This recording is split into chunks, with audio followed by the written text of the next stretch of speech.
আসসালামু আলাইকুম। এখন আমরা গ্রেট ওয়াল অফ চায়না,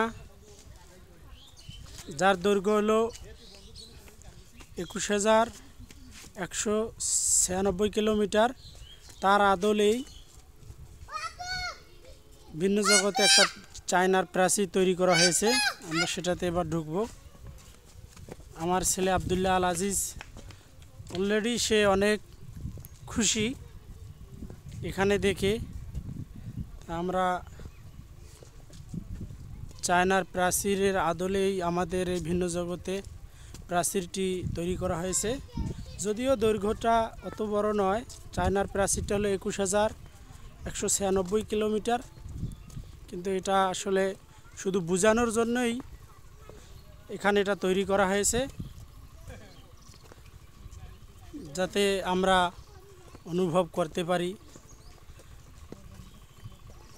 ইনশাআল্লাহ। এখানে আরও অনেক ভ্রমণ পিপাসুরা এসেছেন। আসসালামু আলাইকুম। আপনারা কত দূর থেকে এসেছেন? তিস্তা। মাশাআল্লাহ, আমরা এখানে এক ভাইদেরকে পেলাম যারা তিস্তা থেকে এসেছেন ভ্রমণ করার জন্য।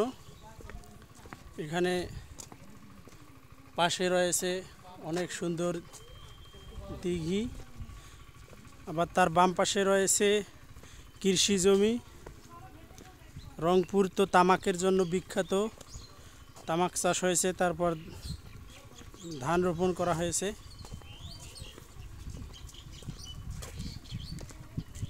এখানে রয়েছে বিশ্রামাগার।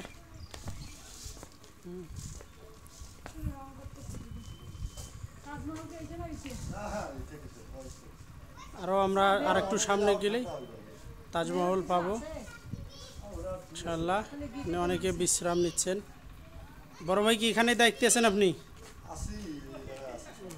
কি নাম আপনার?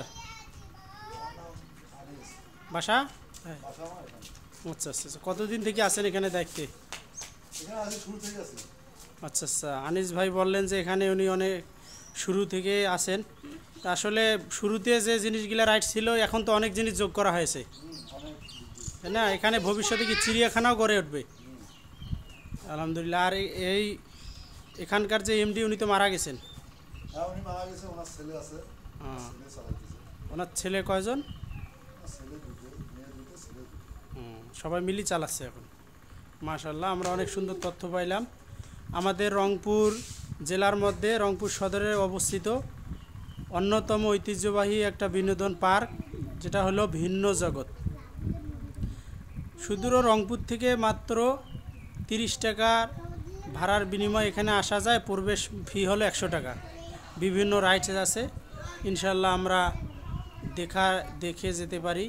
জানার বুঝার জন্য ইনশাল্লাহ অনেক ভালো লাগবে। আসসালামু আলাইকুম রহমতুল্লাহ।